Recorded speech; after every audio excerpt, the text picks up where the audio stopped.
عرش محمد وآله وأصحابه أجمعين ورحمنا معهم برحمتك يا Chittagong private মাদ্রাসা কল্যাণ পরিষদের উদ্যোগে hotel peninsula এক আলোচনা সভা এবং ইফতার মাহফিল অনুষ্ঠিত হয়। মার্চের 14 তারিখ এই ইফতার মাহফিল অনুষ্ঠিত হয়। অনুষ্ঠানত সংগঠনের সভাপতি হাফেজ মোহাম্মদ আলমের সভাপতিত্বে ও কবির আহমদ এবং শাহনেওয়াজ ফুরকানের সঞ্চালনায় প্রধান অতিথি হিসেবে উপস্থিত আছেন চট্টগ্রাম সিটি কর্পোরেশনের মেয়র ডাক্তার শাহাদাত হোসেন। এর প্রধান আলোচক হিসেবে উপস্থিত আছেন আন্দকিলা শাহী জামে মসজিদুল পেশ ইমাম হাফেজ মাওলানা আনোয়ার হক আজহারি। অনুষ্ঠানত বিশেষ অতিথি হিসেবে উপস্থিত আছেন ডক্টর হুমায়ুন কবির খালবি, মাওলানা মুফতি আবুল কালাম আজাদ, শীর্ষস্থানীয় উলামায়ে কেরাম, বিভিন্ন শিক্ষাবিদ সহ 250 খান মাদ্রাসার পরিচালক হল।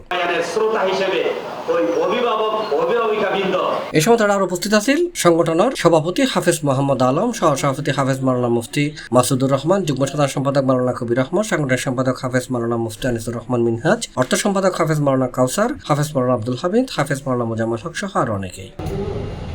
এই আয়োজন যারা করেছেন অক্লান্ত পরিশ্রম করে যারা এই আয়োজনকে সুন্দর এবং সমৃদ্ধ করেছেন, যারা এই আয়োজন উপহার দিয়েছেন তাদের প্রতি আমি কৃতজ্ঞতা প্রকাশ করছি।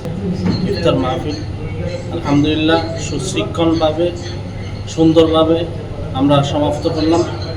আমি আজকের এই যে ইফতার মাহফিলের যারা আয়োজন করছে, বিশেষ করে আমাদের কল্যাণ পরিষদের সম্মানিত চেয়ারম্যান এবং সাধারণ সম্পাদক এবং দায়িত্বশীল যারা আছেন, আমি তাদেরকে অনেক ধন্যবাদ জানাই।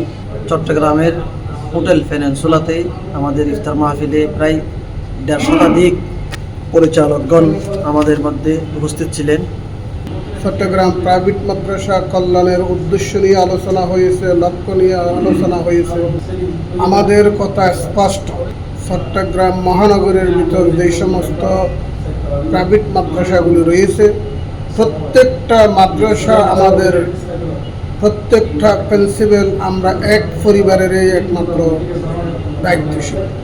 চট্টগ্রাম মহানগরের বিভিন্ন প্রান্ত থেকে বিভিন্ন মাদ্রাসার সম্মানিত প্রিন্সিপালবৃন্দ আমাদের অনুষ্ঠানকে সুন্দর করার জন্য আপনাদের উপস্থিতি আলহামদুলিল্লাহ। C plus TV, Chittagong.